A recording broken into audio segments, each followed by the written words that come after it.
الحمد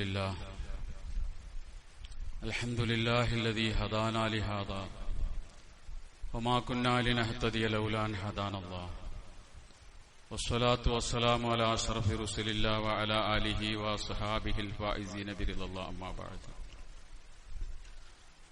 أعوذ بالله من الشيطان الرجيم بسم الله الرحمن الرحيم ظهر الفساد في البر والبحر بما كسبت أيدي الناس ليذيقهم بعض الذي عملوا لعلهم يرجعون. ബഹുമാന്യരായ സഹോദരങ്ങളെ, സത്യവിശ്വാസം, പടച്ചതമ്പുരാൻ നമ്മെ എല്ലാവരെയും അനുഗ്രഹിക്കുമാറാകട്ടെ. നമ്മിൽ നിന്ന് സംഭവിച്ച എല്ലാ ചെറുതും വലുതുമായ തെറ്റുകുറ്റങ്ങളും അള്ളാഹുവിന്റെ വിശാലമായ കാരുണ്യം കൊണ്ട് നമുക്ക് മാപ്പാക്കി തരുമാറാകട്ടെ.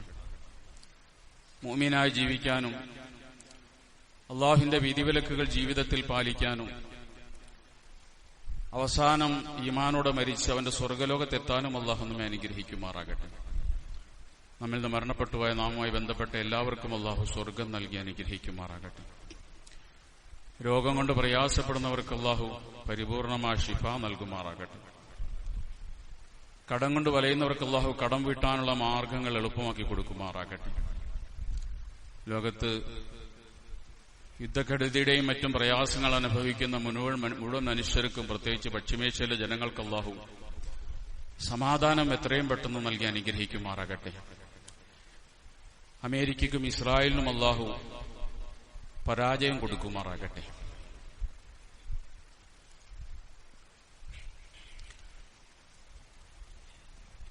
ഇനി വരുന്നൊരു തലമുറയ്ക്ക് ഇവിടെ വാസം സാധ്യമോ? മലിനമായ ജലാശയം, അതിമലിനമായൊരു ഭൂമിയും. കേരളത്തിന്റെ പ്രശസ്ത കവി ഇഞ്ചക്കാട് ബാലചന്ദ്രന്റെ വരികളാണിത്. 1986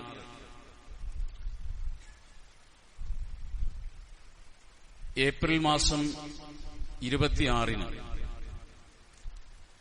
റഷ്യയിലെ ചെർണോവയിൽ അവിടത്തെ ഒരു ആണവ റിയാക്ടർ പൊട്ടിത്തെറിച്ചു. ആ പ്രദേശത്ത് വലിയ ആണവ ദുരന്തമുണ്ടായി. അവിടെ മനുഷ്യർക്ക് താമസിക്കാൻ കഴിയില്ല എന്ന് ലോകാരോഗ്യ സംഘടന തീരുമാനിച്ചതനുസരിച്ച് ചെർണോവ ഒരു പ്രേത നഗരിയായി പ്രഖ്യാപിക്കപ്പെട്ടു. ലോകത്തെ ഏറ്റവും കൂടുതൽ അണുവികരണം നടക്കുന്നൊരു പ്രദേശമായിട്ട് ചെർണോവയെ എഴുതി തള്ളപ്പെട്ടു. അങ്ങനെ ആ 30 കിലോമീറ്റർ വിസ്തൃതിയിലുള്ള മനുഷ്യർ മുഴുവനും ആ പ്രദേശം ഇനി ഒരു 20,000 കൊല്ലത്തേക്ക് മനുഷ്യന് താമസിക്കാൻ കഴിയില്ല എന്ന തീരുമാനമനുസരിച്ച് അവരുടെ വീടുകളും അവരുടെ കച്ചവട സ്ഥാപനങ്ങളും അവരുടെ സ്കൂളുകളെല്ലാം വിട്ടൊഴിഞ്ഞ് നാട് വിട്ടുപോയി. 30 കിലോമീറ്റർ പ്രദേശം ഇന്ന് ജനശൂന്യമാണ്. ഇനി ഒരു 20,000 കൊല്ലത്തേക്ക് അവർക്ക് മനുഷ്യർക്ക് താമസിക്കാൻ പോലും അവിടെ കഴിയില്ല. അണുവികരണം ഇങ്ങനെ നടന്നുകൊണ്ടിരിക്കുകയാണ് ആ പ്രദേശത്ത്. പിന്നീട് മനുഷ്യർ പോയതിനു ശേഷം അവിടെ സംഭവിച്ചത്, അവിടെ മരങ്ങൾ മുളച്ചു വരാൻ തുടങ്ങി. മരങ്ങൾ കൂടി കാടുകൾ രൂപപ്പെട്ടു. അത് വനമായി മാറി. മനുഷ്യന്റെ കൈകടത്തലുകൾ ഇല്ലാതായതോടുകൂടി തന്നെ പരിസ്ഥിതി അതിന്റെ പഴയ അവസ്ഥയിലേക്ക് തിരിച്ചു വന്നു. ഇപ്പോൾ ആരും അവിടെ ഇല്ല മനുഷ്യരായിട്ട്. ഈ തക്കം നോക്കി മൃഗങ്ങൾ അങ്ങോട്ട് കയറിക്കൂടാൻ തുടങ്ങി. ഇന്നവിടെ കാടാണ്. ധാരാളം മൃഗങ്ങൾ, പുലിയും കടുവയും ആനയുമൊക്കെ അവിടെയുണ്ട്. മൃഗങ്ങളെ സംബന്ധിച്ചിടത്തോളം അവർക്ക് പ്രതിരോധശേഷി കൂടുതലായതുകൊണ്ട് തന്നെ ഈ ആണവ വികിരണം അവരെ കാര്യമായി ബാധിക്കുകയുമില്ല. സത്യത്തിൽ ഇവിടെ സംഭവിച്ചത്, മനുഷ്യൻ അവിടെ താമസിച്ചിരുന്ന കാലത്ത് മൃഗങ്ങൾ അവിടെ വന്നില്ല. മനുഷ്യന്റെ കൈകടത്തലുകൾ ആ പ്രദേശത്ത് ഇല്ലാതായപ്പോൾ പരിസ്ഥിതി അതിന്റെ പഴയ രൂപത്തിലേക്ക് വരികയും മൃഗങ്ങൾക്ക് അവിടെ താമസിക്കാൻ കഴിയുന്ന രീതിയിൽ ആ സ്ഥലം ശുദ്ധമായി തീരുകയും ചെയ്യും. ഈ ഒരു അവസ്ഥ നമ്മൾ കോവിഡ് കാലത്തും കണ്ടതാണ്. നമ്മുടെയൊക്കെ നാട്ടിൽ മനുഷ്യൻ അവന്റെ വീടുകളിലേക്ക് ഒതുങ്ങിയപ്പോൾ, ലോക്ക്ഡൌൺ പ്രഖ്യാപിക്കപ്പെട്ടപ്പോൾ നമ്മൾ കാണാത്ത പല ജീവികളും നാട്ടിലേക്ക് ഇറങ്ങി. അവ സ്വസ്ഥമായി നമ്മുടെ നാട്ടിൽ ഇങ്ങനെ താമസിച്ചു. ഭൂമിയുടെ പരിസ്ഥിതിയെ തകർക്കാൻ കഴിയുന്ന ഭൂമി ലോകത്തെ ഏക ജീവി എന്ന് പറയുന്നത് മനുഷ്യൻ മാത്രമാണ്. മനുഷ്യനല്ലാത്തൊരു ജീവിക്കും പരിസ്ഥിതിയെ തകർക്കാൻ കഴിയില്ല. ഭൂമിയുടെ ആവാസ വ്യവസ്ഥയെ ഇല്ലായ്മ ചെയ്യാൻ മനുഷ്യന് മാത്രമേ കഴിയുള്ളൂ. അതുകൊണ്ടാണ് പരിസ്ഥിതിവാദികൾ, പ്രകൃതിവാദികൾ മനുഷ്യനെ പ്രകൃതിയുടെ ക്യാൻസർ എന്ന് വിശേഷിപ്പിച്ചത്. നമുക്കറിയാം, മനുഷ്യന് മുമ്പ് നൂറ്റാണ്ടുകളോളം ഈ ഭൂമിലോകത്ത് ഭീമാകാരമായ ദിനോസറുകൾ ജീവിച്ചിട്ടുണ്ട്. പക്ഷെ അന്നൊന്നും പ്രകൃതിക്കൊരു പ്രശ്നം ഉണ്ടായിരുന്നില്ല. ഭൂമിയുടെ പരിസ്ഥിതിക്കൊരു കോട്ടവും ഇവിടെ താമസിച്ച ഭീമാകാരികളായ ദിനോസറുകൾ വരുത്തിയിട്ടില്ല. പക്ഷെ ഈ ചെറിയ മനുഷ്യൻ, 6 അടി മാത്രം വലിപ്പമുള്ള ഈ മനുഷ്യനാണ് ഈ ഭൂമിയുടെ പ്രകൃതിയെ ചൂഷണം ചെയ്തത്. അവനാണ് ഈ പരിസ്ഥിതിയെ നശിപ്പിച്ചത്. അവനു മാത്രമേ ഈ പരിസ്ഥിതിയെ നശിപ്പിക്കാൻ കഴിയൂ എന്നാണ് നമ്മൾ ഇന്ന് വരെയുള്ള ചരിത്രത്തിലൂടെ നമ്മൾ മനസ്സിലാക്കിയിട്ടുള്ളത്. ഈ ജലാശയങ്ങളെ മലിനപ്പെടുത്തിയതിൽ മൃഗങ്ങൾക്കൊരു പങ്കുമില്ല. ഈ ഒഴുകുന്ന മീനച്ചിലാറ്റിലേക്ക് ഒരു മൃഗവും മാലിന്യം വലിച്ചെറിഞ്ഞിട്ടില്ല. ഈരാറ്റുപേട്ടയുടെ നഗരവീഥികളെ വൃത്തികേടാക്കിയതിൽ ഇവിടെയുള്ളൊരു പൂച്ചയ്ക്ക് പോലും പങ്കില്ല. ഇതെല്ലാം ചെയ്തു കൂട്ടിയത് നാട്ടിലെ മനുഷ്യന്മാരാണ്. അതുകൊണ്ടാണ് പടച്ചതമ്പുരാൻ പറഞ്ഞത്, അലം തറ അന്നല്ലാഹ യസ്ജുദു ലഹു മൻ ഫിസ് സമാവാതി വമൻ ഫിൽ അർള് വശംസു വൽ ഖമറു വൻ നുജൂം. നീ കണ്ടിട്ടില്ലേ? ആകാശത്തും ഭൂമിയിലുള്ള സർവ്വ ജീവജാലങ്ങളും അള്ളാഹുവിന്റെ കൽപ്പനയ്ക്ക് വിധേയമായിട്ടാണ് ജീവിക്കുന്നത്. സൂര്യനും അങ്ങനെയാണ്, ചന്ദ്രനും അങ്ങനെയാണ്, നക്ഷത്രങ്ങളും അങ്ങനെയാണ്, വൽ ജിബാലു പർവ്വതങ്ങളും അങ്ങനെയാണ്, വഷജറു വൃക്ഷങ്ങളും അങ്ങനെയാണ്, വദ്ദവാബു മൃഗങ്ങളും അങ്ങനെയാണ്. ഇത്രയും പറഞ്ഞിട്ട് പടച്ചോൻ പിന്നെ പറയുന്നൊരു ഭാഗം, കസീറും മിനൻ നാസി, കുറെ മനുഷ്യന്മാരും അങ്ങനെയാണ്. മനുഷ്യന്മാരെ കുറിച്ച് പറഞ്ഞെടുത്ത് പടച്ചോൻ കുറച്ചുപേരെന്ന് പറഞ്ഞു. എല്ലാ മനുഷ്യന്മാരും അങ്ങനെയല്ല. മനുഷ്യരല്ലാത്ത സർവ്വ ജീവജാലങ്ങളും പ്രകൃതിക്ക് അനുസരിച്ച് ജീവിക്കും. ഒരു പ്രകൃതിയെയും ഒരു ജീവജാലം പ്രകൃതിയെ ചൂഷണം ചെയ്തിട്ടില്ല. പ്രകൃതിയുടെ ആവാസ വ്യവസ്ഥയ്ക്ക് മങ്ങലേൽപ്പിക്കാൻ ഒരു മൃഗത്തിനും കഴിയില്ല. പക്ഷെ മനുഷ്യർക്ക് കഴിയും. വകസീറും മിനൻ നാസ്, കുറെ മനുഷ്യർ പ്രകൃതിക്ക് അനുസരിച്ച് ജീവിക്കും. കുറെ ആളുകൾ പ്രകൃതിക്ക് എതിരായിട്ട് പ്രകൃതിയെ ചൂഷണം ചെയ്ത് ജീവിക്കും. അവരെ കുറിച്ചാണ് ഖുർആൻ പറഞ്ഞത്, ഉലായിക കൽ അൻആം, അവർ മൃഗങ്ങളെ പോലെയാണ്. അല്ലാഹു സുബ്ഹാനഹു വ തആല ഭൂമിയെ നമുക്ക് നൽകിയത് വളരെ നല്ലൊരു അവസ്ഥയിലാണ്. എന്നിട്ട് അല്ലാഹു പറഞ്ഞു, ലാ തുഫ്സിദു ഫിൽ അർളി ബഅദ ഇസ്ലാഹിഹ, ഞാൻ മനോഹരമായി നിങ്ങൾക്ക് നൽകിയ ഈ ഭൂമി, ഈ പച്ചപ്പുള്ള ഭൂമി, ശുദ്ധമായ ജലമൊഴുകുന്ന ഈ ഭൂമി, ഈ ആറ്, ഇതിനെ നിങ്ങൾ മലിനപ്പെടുത്തരുത് എന്ന് പടച്ചോൻ നമ്മളോട് പറഞ്ഞു. ഇത് മൃഗങ്ങളോടും പറഞ്ഞിരുന്നു. പക്ഷെ മൃഗങ്ങൾ അനുസരിച്ചു. മൃഗങ്ങൾ പറഞ്ഞു, ഞങ്ങൾ പരിസ്ഥിതിയെ ചൂഷണം ചെയ്യില്ല. അത് അള്ളാഹുവിന് കൊടുത്തൊരു ഉറപ്പാണ്. പക്ഷെ മനുഷ്യൻ പരിസ്ഥിതിയെ ചൂഷണം ചെയ്യാണ്. ആ മനുഷ്യനെ കുറിച്ച് ഖുർആൻ പ്രയോഗിച്ചൊരു പ്രയോഗമാണ് ഉലായിക കൽ അൻആം, അവർ മൃഗതുല്യരാണ്. ബൽഹും അളല്, മൃഗങ്ങളെക്കാൾ വൃത്തികെട്ടവരാണവർ. കാരണം ഒരു മൃഗവും പ്രകൃതിയെ മലിനപ്പെടുത്തൂല. മാലിന്യങ്ങൾ ആറ്റിലേക്കൊരു മൃഗവും വലിച്ചെറിയൂല, പക്ഷെ മനുഷ്യൻ വലിച്ചെറിയും. അതുകൊണ്ട് മൃഗത്തോട് മനുഷ്യനെ തുല്യപ്പെടുത്തുന്നത് ശരിയല്ല. ബൽഹും അളല്, മൃഗങ്ങളെക്കാൾ വഴികെട്ടവരാണ്, വൃത്തികെട്ടവരാണ് വഴിയെ, തോടിനെ, ആറിനെ മലിനപ്പെടുത്തുന്ന മനുഷ്യന്മാർ. ലഹും ഖുലൂബുൻ ലാ യഫ്ഖഹൂന ബിഹാ, അവരെത്ര കേട്ടാലും ഹൃദയത്തിൽ മനസ്സിലാക്കൂല.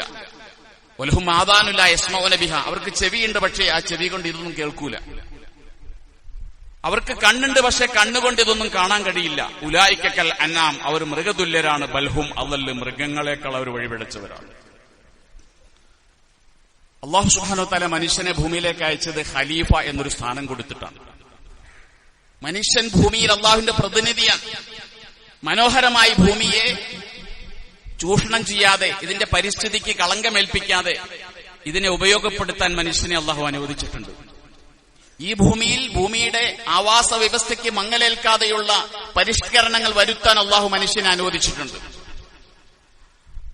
ആ ഒരു ഉത്തരവാദിത്തം മനുഷ്യൻ നിർവഹിക്കുമ്പോഴാണ് മനുഷ്യൻ യഥാർത്ഥത്തിൽ ഖലീഫയായി തീരുക. പക്ഷെ ഇന്നെന്താ മനുഷ്യൻ ചെയ്തുകൊണ്ടിരിക്കുന്നത്? ആ ഖിലാഫത്തിന് കടകവിരുദ്ധമായിട്ട് മനുഷ്യൻ ഈ ഭൂമിയെ, ഈ പ്രകൃതിയെ ചൂഷണം ചെയ്യുക. വിശുദ്ധ ഖുർആൻ 461 പ്രാവശ്യമാണ് ഭൂമി എന്ന് പ്രയോഗിച്ചത്. 500 പേജ് ഖുർആനിലുള്ളൂ. ആ ഖുർആനിൽ 461 സ്ഥലത്ത് ഭൂമി എന്ന് ഉപയോഗിക്കുന്നുണ്ട്. എന്നിട്ട് പറഞ്ഞു അക്രിമുൽ അർള. നബി സല്ലല്ലാഹു അലൈഹി വസല്ലം പറയുന്നുണ്ട്, ഭൂമിയെ നിങ്ങൾ ആദരിക്കണം. ഫഇന്നഹ ഉമ്മുക്കും, ഭൂമി നിങ്ങളുടെ ഉമ്മയാണ്, നിങ്ങളുടെ മാതാവാണ് ഭൂമി. ആ ഭൂമിയെ നിങ്ങൾ ആദരിക്കണമെന്ന് റസൂലുള്ളാഹി സ്വല്ലല്ലാഹു അലൈഹി വസല്ലം പറയുന്നു. 780 സ്ഥലത്താണ് ഖുർആനിൽ പരിസ്ഥിതിയെക്കുറിച്ച് പറഞ്ഞത്. ഖുർആൻ ഒരു പരിസ്ഥിതി ഗ്രന്ഥമാണെന്ന് തോന്നിപ്പോകും ഖുർആൻ പഠിച്ചു കഴിഞ്ഞാൽ. 780 സ്ഥലത്ത് പരിസ്ഥിതി സംരക്ഷിക്കണമെന്ന് ഖുർആനിൽ ആഹ്വാനമുണ്ട്. പരിസ്ഥിതിയുടെ ഇണങ്ങി ജീവിക്കാനാണ് മനുഷ്യനോട് അള്ളാഹുവിന്റെ ഖുർആൻ ആഹ്വാനം ചെയ്യുന്നത്. നിങ്ങൾ ഭൂമിയിൽ പ്രശ്നങ്ങൾ ഉണ്ടാക്കരുത്, ഭൂമിയെ നിങ്ങൾ മോശമാക്കരുത്. പക്ഷെ മനുഷ്യൻ ഇന്നെന്താ ചെയ്തുകൊണ്ടിരിക്കുന്നത്?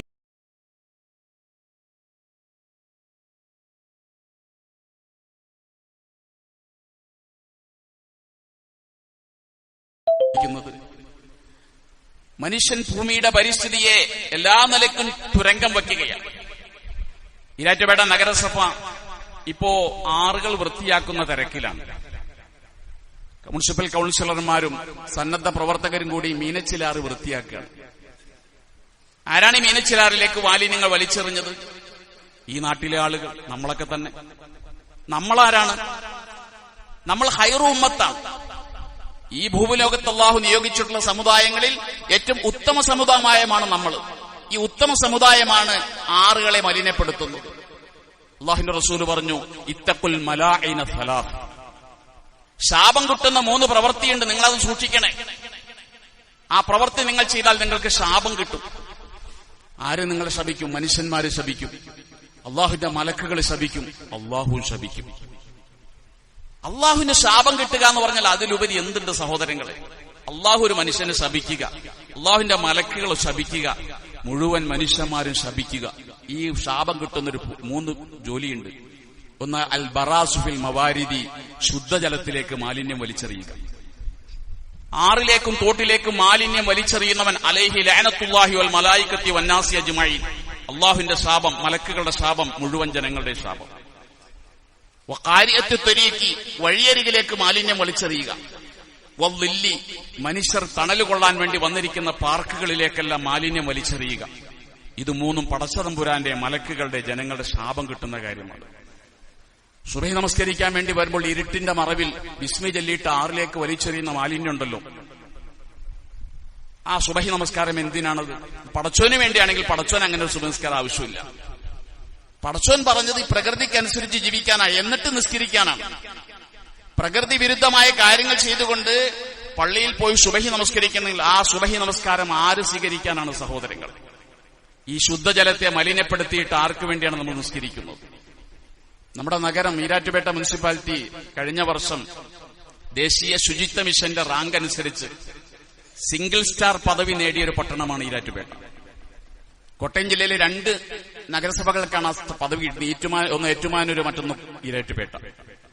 അപ്പൊ ഞാൻ വിചാരിച്ചു കോട്ടയം ജില്ലയിലെ ഏറ്റവും വൃത്തിയുള്ള സ്ഥലമായിരിക്കും ഈ 2 സ്ഥലങ്ങൾ എന്നാ വിചാരിച്ചത്. പക്ഷെ എവിടെയാണ് വൃത്തി എന്നറിയോ?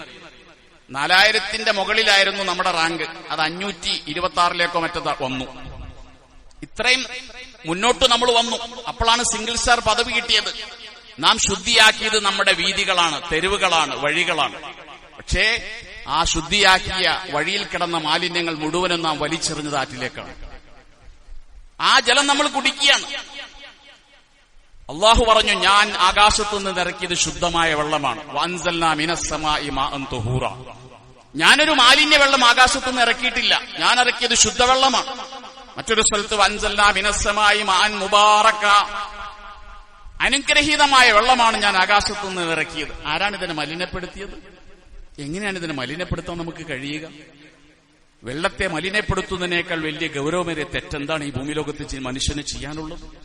എങ്ങനെയാണ് ഒരു വിശ്വാസിയായ മനുഷ്യൻ അവന്റെ കൈകൊണ്ട്, അള്ളാഹു തന്ന കൈകൊണ്ട് ഈ മാലിന്യത്തെ ആറ്റിലേക്ക് വലിച്ചെറിയാൻ കഴിയുക? ഈമാനുള്ള ഒരു മനുഷ്യൻ എങ്ങനെയാണ് അതിന് കഴിയുക? അത്തൊഹൂറു ഷത്റുൽ ഈമാൻ, ശുദ്ധിയും വൃത്തിയും വിശ്വാസത്തിന്റെ പകുതിയാണെന്ന് പഠിപ്പിച്ച മതമാണ് നമ്മുടേത്. ഒരു മനുഷ്യന് വൃത്തിയുണ്ടെങ്കിൽ, മാനസിക വൃത്തി, ശാരീരിക വൃത്തി, പരിസര ശുചിത്വം ഒരാൾക്കുണ്ടെങ്കിൽ അവന്റെ വിശ്വാസം പകുതിയുണ്ട്. പിന്നെ പകുതി വിശ്വാസമാണ് അവൻ ആർജിച്ചുണ്ടാക്കേണ്ടത്. വിശ്വാസത്തിന്റെ പകുതിയാണ് വൃത്തിയെന്ന് പഠിപ്പിക്കപ്പെട്ട മുസ്ലിമിന് എങ്ങനെയാണ് ഈ ആറ്റിലേക്ക് മാലിന്യങ്ങൾ വലിച്ചെറിയാൻ കഴിയുക? എങ്ങനെയാണ് അവന്റെ മനസ്സനുവദിക്കുക? എനിക്കത് മനസ്സിലാകുന്നില്ല. അൽ ജസാഉ മിൻ ജിൻസിൽ അമലി എന്നാണ് ഒരു പൊതുതത്വം. നിങ്ങൾ ചെയ്യുന്ന തെറ്റിൽ നിന്ന് പടച്ചോൻ നിങ്ങളെ ശിക്ഷിക്കും. ഈ മലിനജലത്തിൽ നമ്മൾ കുളിച്ചും കുടിച്ചും നമ്മൾ വരുത്തി വെക്കുന്ന രോഗങ്ങളുണ്ടല്ലോ, ഈ രോഗങ്ങൾക്ക് ഉത്തരവാദി നമ്മൾ മാത്രമാണ്. അള്ളാഹുവിന്റെ വലിയ കാരുണ്യം കൊണ്ടാണ് വലിയ പകർച്ചവാദികളൊന്നും ഇവിടെ ഉണ്ടാകാതെ പോകുന്നത്. അള്ളാഹു നമ്മെ കാത്തുരക്ഷിക്കുമാറാകട്ടെ.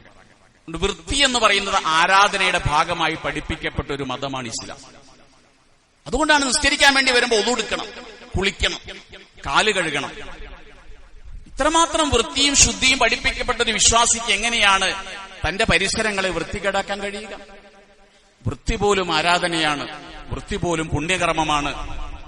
പരിസര ശുചിത്വം ഒരു കടമ മാത്രമല്ല, അത് പുണ്യകർമ്മം കൂടിയാണെന്ന് പഠിപ്പിക്കപ്പെട്ട മതവിശ്വാസികളാണ് നമ്മൾ. മറ്റുള്ള മതക്കാരെ പോലെയല്ല. 44 നദി കൊണ്ട് അനുഗ്രഹിക്കപ്പെട്ട ഒരു പ്രദേശമാണ് കേരളം. ഇത്രയും നദികളുടെ സംസ്ഥാനം നമ്മുടെ രാജ്യത്തുണ്ടാവില്ല. എന്നിട്ട് പോലും അള്ളാഹു നൽകിയ വരദാനമായി നൽകിയ നദികളെ നമ്മൾ വൃത്തികേടാക്കിയാണ്. ചില മതവിശ്വാസികൾക്ക് ചില പുണ്യ നദികളുണ്ട്. ഗംഗ, ഹൈന്ദവ മതവിശ്വാസികളെ സംബന്ധിച്ചിടത്തോളം ഗംഗ ഒരു പുണ്യ നദിയാണ്. പക്ഷെ ഗംഗയും ഇന്ന് മലിനമാണ്. ഗംഗയിൽ ഒഴുക്കപ്പെടുന്ന മൃതദേഹങ്ങൾ, ആ മൃതദേഹങ്ങൾക്ക് വേണ്ടി സ്വർഗ്ഗ കവാടങ്ങൾ തുറക്കപ്പെടുമെന്നാണ് അവർ വിശ്വസിക്കുന്നത്. അതുകൊണ്ട് തന്നെ ഗംഗയിലേക്ക് മനുഷ്യന്റെ മൃതദേഹങ്ങൾ വലിച്ചെറിയുകയാണ്. അങ്ങനെ ഗംഗ മലിനമാക്കപ്പെടുകയാണ്. ഗംഗ രാജ്യത്തിന്റെ 47% വെള്ളം നൽകുന്ന നദിയാണ് ഗംഗ. രാജ്യത്തെ ജനങ്ങളിൽ 40% താമസിക്കുന്നത് ഗംഗയുടെ തീരത്താണ്. 10ഓളം വരുന്ന സംസ്ഥാനങ്ങൾ ഗംഗയുടെ തീരത്തുണ്ട്. വടക്കേന്ത്യയിൽ 47% രാജ്യത്തിന്റെ വെള്ളവും നൽകുന്ന പുണ്യനദിയാണ് ഗംഗ എന്ന് പറയുന്നത്. പക്ഷേ അതിന്റെ തീരത്ത് താമസിക്കുന്ന 700ഓളം വരുന്ന നഗരങ്ങളിലെ മനുഷ്യർ ആ ഗംഗയെ ഇന്ന് അശുദ്ധമാക്കിയിരിക്കുകയാണ്. ഗംഗ ആകാശത്തിൽ നിന്നും തപസ് ചെയ്തുകൊണ്ട് ഭൂമിയിലേക്ക് ഇറക്കിയ പുണ്യനദി എന്നാണ് ഹൈന്ദവ മതവിശ്വാസം. പമ്പ പുണ്യനദിയാണ്. പക്ഷെ വിശ്വാസത്തിന്റെ ഭാഗമായി പമ്പയും അഴുക്കാക്കപ്പെടുകയാണ്. NSSന്റെ സെക്രട്ടറി പറഞ്ഞതുപോലെ പമ്പയിൽ മുങ്ങിയിട്ട് പൊങ്ങിയാൽ വേറെ പലതുമായിരിക്കും ശരീരത്തുണ്ടാകുക. അത്രമാത്രം പമ്പയെ വൃത്തികേടാക്കി. പമ്പയിൽ മുങ്ങിയാൽ രോഗം പമ്പ കടക്കുമെന്നായിരുന്നു വിശ്വാസം. കാരണം പശ്ചിമഘട്ട മലനിരകളിലെ ഔഷധ സസ്യങ്ങളെ തലോടി വരുന്ന വെള്ളമാണ് പമ്പയിലേത്. മണലിനിടയിലൂടെ അരിച്ചു വരുന്ന ശുദ്ധജലമായിരുന്നു പമ്പയിലേത്. പക്ഷേ അതും അശുദ്ധമാക്കപ്പെട്ടു. മീനച്ചിലാർ എന്ന് പറയുന്ന അള്ളാഹു നമുക്ക് നൽകിയ വരദാനം, ഈ വരദാനത്തെയും നമ്മൾ അശുദ്ധമാക്കി. പ്ലാസ്റ്റിക് മാലിന്യങ്ങൾ വലിച്ചെറിഞ്ഞു. അജൈവ മാലിന്യങ്ങൾ ഈ ജലസ്രോതസ്സുകളിലേക്ക് മനുഷ്യൻ വലിച്ചെറിഞ്ഞു, അതിനെ അഴുക്കാക്കി. കേവലം ഒരു 6 ശുദ്ധീകരിക്കൽ ചടങ്ങുകൊണ്ട് അവസാനിക്കേണ്ടതല്ല. ബഹുമാനപ്പെട്ട മുനിസിപ്പൽ കൌൺസിലർമാരോട് പറയുകയാണ്, നിങ്ങളുടെ ഒരാഴ്ചത്തെ അല്ലെങ്കിൽ ഒരു മാസത്തെ പ്രവർത്തനം കൊണ്ട് അവസാനിക്കേണ്ടതല്ല ഈ പ്രവർത്തനം. നമ്മുടെ നാട്ടിലെ ആറുകൾ ശുദ്ധമാകണമെങ്കിൽ ബോധവൽക്കരണത്തോടൊപ്പം തന്നെ കൃത്യമായ നടപടി കൂടി ഉണ്ടാകണം. മാലിന്യം വലിച്ചെറിയുന്ന ആളുകളെ കണ്ടെത്തി കടുത്ത ശിക്ഷ അവർക്ക് കൊടുക്കണം. എന്നാലേ നന്നാവും. നിങ്ങൾ കണ്ടില്ലേ, കഴിഞ്ഞ ഏതാനും മാസങ്ങൾക്ക് മുമ്പ് അടിമാലിക്കാരനായ ഒരു വ്യക്തി ഫ്രാൻസിസ്, അദ്ദേഹത്തിന് മുനിസിപ്പാലിറ്റി 50,000 രൂപ പിഴയിട്ടു. തന്റെ ലോഡ്ജിൽ നിന്നും മാലിന്യം ആറ്റിലേക്ക് വലിച്ചെറിഞ്ഞതിന് അദ്ദേഹം ഹൈക്കോടതിയെ സമീപിച്ചു ഈ പിഴ ഒഴിവാക്കാൻ വേണ്ടി. ഹൈക്കോടതി 50,000 രൂപ 1 ലക്ഷമാക്കി ഉയർത്തിക്കൊടുത്തു. 50,000 ഒഴിവാക്കാൻ വേണ്ടി ഹൈക്കോടതി പറഞ്ഞു, നിങ്ങൾ 50,000 കൊടുത്താൽ പോലെ 1 ലക്ഷം കൊടുക്കണമെന്ന് പറഞ്ഞു 1 ലക്ഷം പിഴ ഇടിച്ചു. ഇങ്ങനെയുള്ള കർശനമായ നടപടിയിലൂടെയും ആണ് നമ്മുടെ നാടിനെ, നമ്മുടെ ആറുകളെ ശുചീകരിക്കാൻ വേണ്ടി ശ്രദ്ധിക്കേണ്ടത്. സത്യത്തിൽ പ്ലാസ്റ്റിക് എന്ന് പറയുന്നത് അത് ഒഴിവാക്കാൻ പറ്റുന്നൊരു മാലിന്യമല്ല. ഫെഡറിക് ഷോൺ എന്ന് പറയുന്ന ഒരു ശാസ്ത്രജ്ഞന് പറ്റിയ ഒരു അബദ്ധമാണ് സത്യത്തിൽ പ്ലാസ്റ്റിക്. അദ്ദേഹം തന്റെ ഗവേഷണങ്ങൾ നടത്തിക്കൊണ്ടിരിക്കുമ്പോൾ തന്റെ പരീക്ഷണശാലയിൽ വേറൊന്നിനു വേണ്ടി ഗവേഷണം നടത്തുമ്പോൾ പറ്റിയൊരു അബദ്ധത്തിലൂടെ ഉണ്ടായിപ്പോയതാണ് ഈ പ്ലാസ്റ്റിക് എന്ന് പറയുന്നത്. 1909 പ്ലാസ്റ്റിക് ഒരു വികസിത രൂപത്തിൽ, പൂർണ്ണാർത്ഥത്തിൽ പ്ലാസ്റ്റിക് രൂപപ്പെട്ടു വന്നത്. ഇന്ന് നമുക്ക് പ്ലാസ്റ്റിക് ഒഴിവാക്കാൻ കഴിയില്ല. പക്ഷേ ആ പ്ലാസ്റ്റിക്കുകൾ നമ്മൾ അതിനെ നിരോധിത പ്ലാസ്റ്റിക്കുകൾ ഒഴിവാക്കിക്കൊണ്ടും അനുവദിക്കപ്പെട്ട പ്ലാസ്റ്റിക്കുകളെ റീസൈക്ലിംഗ് ചെയ്തുകൊണ്ടും അത് ശേഖരിക്കാൻ വരുന്ന ഹരിതസേന കർമ്മ അംഗങ്ങൾക്ക് കൈമാറിക്കൊണ്ടും അതുപോലെ തന്നെ ജൈവമാലിന്യങ്ങളെ ഉറവിടങ്ങളിൽ തന്നെ സംസ്കരിച്ചുകൊണ്ടും വീട്ടിലുണ്ടാകുന്ന മാലിന്യങ്ങളെ വീട്ടിൽ തന്നെ സംസ്കരിക്കുക, അതിനെ വളമാക്കി മാറ്റുക. ഇങ്ങനെ റീസൈക്ലിംഗ് ചെയ്തുകൊണ്ടും നമ്മൾ ഈ മാലിന്യ സംസ്കരണത്തിന് വേണ്ടി കാര്യമായി പ്രവർത്തിച്ചില്ലെങ്കിൽ നമ്മുടെ നാട് നാറിപ്പുഴുക്കും. ഈ ആറിലെ വെള്ളം തൊടാൻ കൊള്ളില്ലാത്ത അവസ്ഥയിലേക്ക് എത്തും. ആറു മാത്രമല്ല, ഇത് ഒഴുകിയെത്തുന്നത് കടലിലേക്കാണ്. കടലൊന്നും മലിനമാണ്. കരയിലേക്ക് ആവശ്യമായ, സത്യത്തിൽ കടൽ 71% ഭൂമിയിൽ കടലാണ്, 29% കരയുള്ളത്. 5 സമുദ്രങ്ങളിലാണ് 97% വെള്ളവുമുള്ളത്. ഈ കടലാണ് ഭൂമിയിലേക്ക് ആവശ്യമായ, കരയിലേക്ക് ആവശ്യമായ 70% ഓക്സിജൻ സമ്മാനിക്കുന്നത്. ഈ കടലാണ്. ഈ കടലിന്റെ അവസ്ഥ എന്താ? കടലിന്റെ ഏറ്റവും ആഴം കൂടിയ ഭാഗമെന്ന് പറയുന്നത് മെറീന ട്രെഞ്ചാണ്.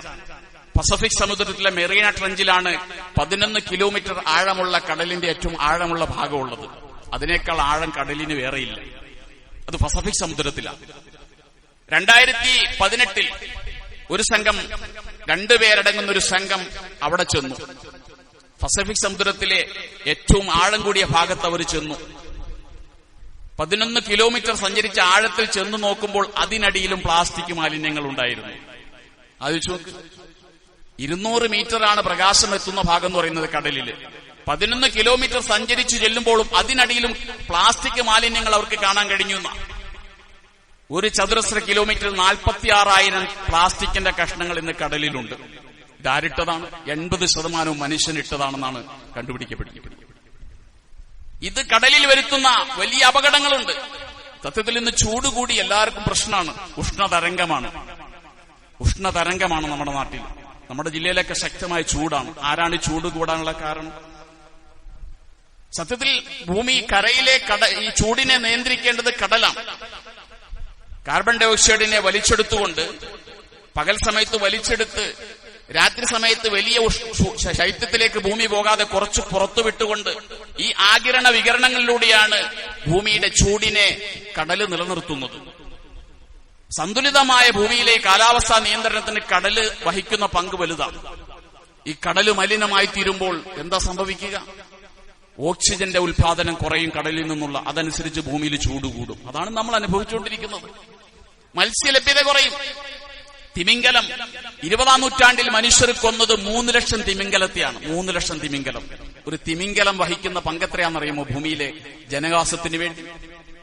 ഈ തിമിംഗലമാണ് കരയിലെ ജീവിതത്തെ ക്രമപ്പെടുത്തുന്നതിൽ. ഓരോ തിമിംഗലത്തിനും വലിയ പങ്കുണ്ട്. ഈ തിമിംഗല വേട്ട മനുഷ്യൻ തുടർന്നുകൊണ്ടിരിക്കണം. എന്തിനു വേണ്ടി? തിമിംഗലത്തെ കൊന്നു അതിൽ നിന്നെടുക്കുന്ന എണ്ണ ഉപയോഗിച്ചുകൊണ്ട് മിസൈൽ നിർമ്മിക്കാൻ വേണ്ടി. ഭക്ഷണത്തിന് വേണ്ടിയല്ല. തിമിംഗലത്തിന്റെ മത്സ്യത്തിൽ നിന്നും തിമിംഗല മത്സ്യത്തിന്റെ എണ്ണയിൽ നിന്നും മിസൈൽ ഉപയോഗിക്കാൻ വേണ്ടിയാണ് തിമിംഗലത്തെ കൊല്ലുന്നത്. ആ മിസൈൽ കൊണ്ട് മനുഷ്യൻ കൊല്ലുന്നത് മനുഷ്യനെ തന്നെയാണ്. അള്ളാഹുവിന്റെ റസൂൽ പറഞ്ഞു, ഭക്ഷിക്കാനല്ലാതെ ഒരു കുരുവിയെ പോലും നിങ്ങൾ കൊല്ലരുത്. നിങ്ങളൊരു കുരുവിയെ അകാരണമായി കൊന്നാൽ അള്ളാഹുവിന്റെ കോടതിയിൽ ആ കുരുവി വരും. പടച്ചവനോട് പറയും, അള്ളാഹുവേ, ഈ മനുഷ്യൻ എന്നെ കൊന്നു, ഭക്ഷിക്കാൻ വേണ്ടിയല്ല എന്നെ കൊന്നത്, അതുകൊണ്ട് എനിക്ക് നീതി വേണമെന്ന് പടച്ചവന്റെ കോടതിയിൽ ഒരു കുരുവി പോലും പറയും. അവിടെയാണ് ഭീമാകാരങ്ങളായ ഈ തിമിംഗലങ്ങളെ മനുഷ്യൻ മിസൈൽ നിർമ്മാണത്തിന് വേണ്ടി കൊന്നൊടുക്കുന്നത്. എന്നിട്ട് നാം ചൂടിനെക്കുറിച്ച്, ഉഷ്ണത്തെക്കുറിച്ച് പരാതി പറയുകയാണ്. ഒരു തിമിംഗലത്തിന്റെ ഒരു ദിവസത്തെ വിസർജ്യം എന്ന് പറയുന്നത് 3 ടണ്ണാണ്. 3 ടൺ വിസർജിക്കും. ഈ വിസർജ്യം എന്ന് പറയുന്നത് കടലിലെ അതിസൂക്ഷ്മമായ ചില വൃക്ഷങ്ങളുണ്ട്. ആ വൃക്ഷങ്ങളാണ് സത്യത്തിൽ മനുഷ്യന് വേണ്ടി കരയിലേക്ക് ഓക്സിജൻ ഉൽപ്പാദിപ്പിക്കുന്നത്. ആ വൃക്ഷങ്ങളുടെ വളമെന്ന് പറയുന്നത് തിമിംഗലത്തിന്റെ ഈ മലമാണ്, തിമിംഗലത്തിന്റെ അവശിഷ്ടങ്ങളാണ്. ഒരു തിമിംഗലം അതിന്റെ ജീവിതകാലത്ത് 33 ടൺ കാർബൺ ശേഖരിച്ചു വയ്ക്കും. ഈ കാർബണെ കരയിൽ നിന്ന് വലിച്ചെടുക്കുമ്പോൾ കരയിലെ ചൂട് കുറയാം.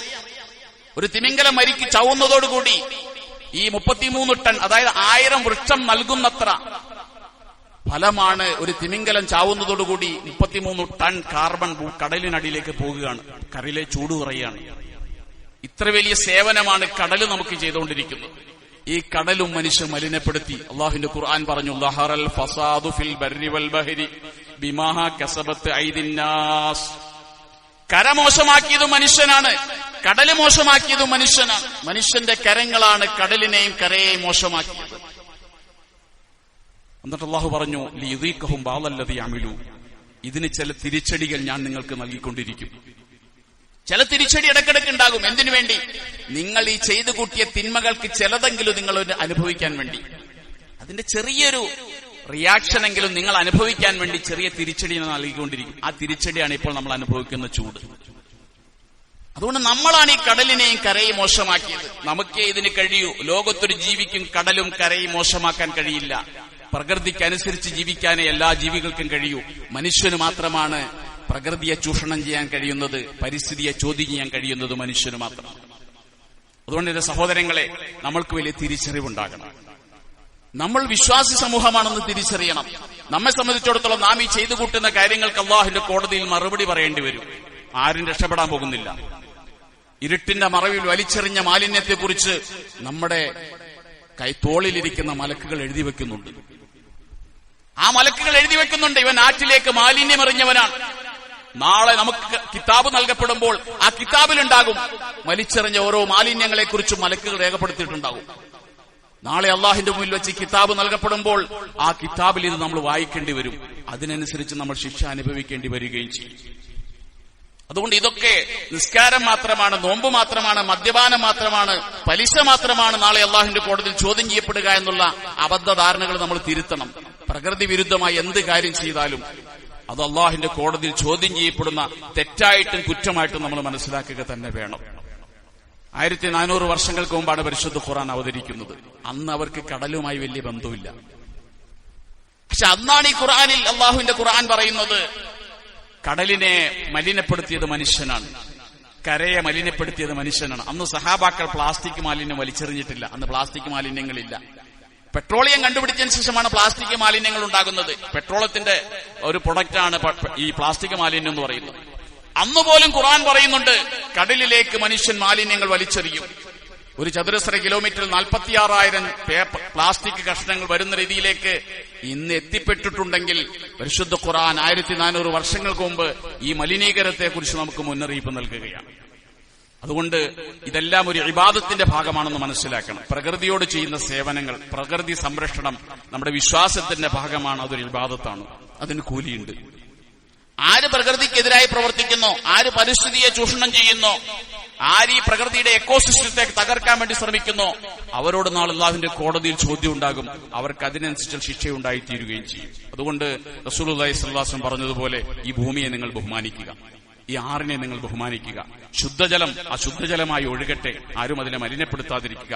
നാടും നഗരവും വൃത്തിയായിരിക്കട്ടെ. മുനിസിപ്പാലിറ്റി നടത്തുന്ന ശ്രമങ്ങളോട് നമുക്ക് സഹകരിക്കാം. ഇൻഷാ അല്ലാഹ് ഇനി നമ്മുടെ നാട് പിന്നോട്ട് പോകരുത്. ഈരാറ്റുപേട്ട ഒരു മലിന പ്രദേശമാണെന്ന് ആരെക്കൊണ്ടും പറയിപ്പിക്കരുത്. നിങ്ങൾ ഇവിടെ ക്രൈസ്തവ സഹോദരങ്ങൾ താമസിക്കുന്ന പ്രദേശമുണ്ടല്ലോ പരിസരത്ത്, ഞാൻ നടക്കാൻ വേണ്ടി പോകുമ്പോൾ ആ ഭാഗങ്ങൾ ശ്രദ്ധിക്കാറുണ്ട്. ആ ഭാഗവും ഈരാറ്റുപേട്ടയും തമ്മിൽ നമ്മൾ ഒരുപാട് ഉയർന്ന സമൂഹമാണ്, ഹൈറൂമത്താണ്. പക്ഷേ വൃത്തിയുടെ കാര്യത്തിൽ, പരിസര ശുചീകരണത്തിന്റെ വിഷയത്തിൽ ക്രിസ്ത്യാനികൾ താമസിക്കുന്ന ഏരിയകൾ നമ്മൾ കണ്ടുപിടിക്കണം. അവരിങ്ങനെയല്ല. സത്യത്തിൽ നമ്മളെ മാതൃകയാക്കേണ്ടവല്ലേ മറ്റു സമൂഹങ്ങൾ? നമ്മൾ ഹൈറൂമത്തല്ലേ? അതുകൊണ്ട് നമ്മൾ മനസ്സിലാക്കുക, നമ്മുടെ നാട് ശുദ്ധമായിരിക്കട്ടെ. ഈരാറ്റുപേട്ട മുനിസിപ്പാലിറ്റി കേരളത്തിന് മാതൃകയാകുന്ന രീതിയിൽ ശുദ്ധമായിരിക്കണം. എന്റെ കരം കൊണ്ട് ഒരിക്കലും ഈ പ്രകൃതിയെ ഞാൻ മലിനപ്പെടുത്തില്ല എന്ന് എല്ലാവരും പ്രതിജ്ഞ എടുക്കുക. ഈ വെള്ളിയാഴ്ച ദിവസം ഞാൻ എന്റെ കൈകൊണ്ട് ഒരിക്കലും ആറ്റിലേക്ക് മാലിന്യം എറിയില്ല എന്ന് തീരുമാനിക്കുക, ഒരു പ്രതിജ്ഞയായിട്ട് എടുക്കുക. ഞാൻ എന്റെ കൈകൊണ്ട് ഈരാറ്റുപേട്ടയുടെ വഴിയിലോ തെരുവോരങ്ങളിലോ ഒരു മാലിന്യം വലിച്ചെറിയില്ല എന്ന് തീരുമാനിക്കുക. ഹോട്ടൽ ഉടമകൾ തീരുമാനിക്കുക. ഇവിടെ അന്യസംസ്ഥാന തൊഴിലാളികൾക്ക് വേണ്ടി, അതിഥി തൊഴിലാളികൾക്ക് വേണ്ടി ബിൽഡിങ്ങുകൾ വാടകയ്ക്ക് കൊടുത്തിരിക്കുന്ന മുതലാളിമാരുണ്ട്. നിങ്ങളും തീരുമാനിക്കുക. അവർക്ക് മാലിന്യങ്ങൾ സംസ്കരിക്കാൻ പറ്റിയ സ്ഥലങ്ങൾ ഉണ്ടാക്കി കൊടുക്കുക, കൃത്യമായ മാർഗനിർദ്ദേശം കൊടുക്കുക. അവരെ കൊണ്ട് നമ്മുടെ നാട് മലിനമാകരുതെന്ന് നിങ്ങൾ തീരുമാനിക്കുക. കോഴിക്കടകൾ നടത്തുന്ന ആളുകൾ, അറവുശാലകൾ നടത്തുന്ന ആളുകൾ ഒരിക്കലും തങ്ങൾ അറുത്തൊരു കോഴിയുടെ, ഒരു മൃഗത്തിന്റെ മാലിന്യം മീനച്ചിലാറ്റിൽ എത്തിയിട്ടില്ല എന്ന് നിങ്ങൾ ഉറപ്പുവരുത്തുക. നിങ്ങൾ അങ്ങനെ ചെയ്യുന്നുണ്ടെങ്കിൽ നിങ്ങൾ ആ കോഴിക്കട നിർത്തലാണ് നല്ലത്. കാരണം ആ കോഴിക്കട കൊണ്ട് നിങ്ങൾ നാളെ നരകത്തിൽ പോകും. കോഴിക്കട നടത്തിയില്ലെങ്കിൽ, അറവ് മാലിന്യങ്ങൾ അറവുശാല നടത്തിയില്ലെങ്കിൽ സ്വർഗം കിട്ടാതിരിക്കുന്നില്ല.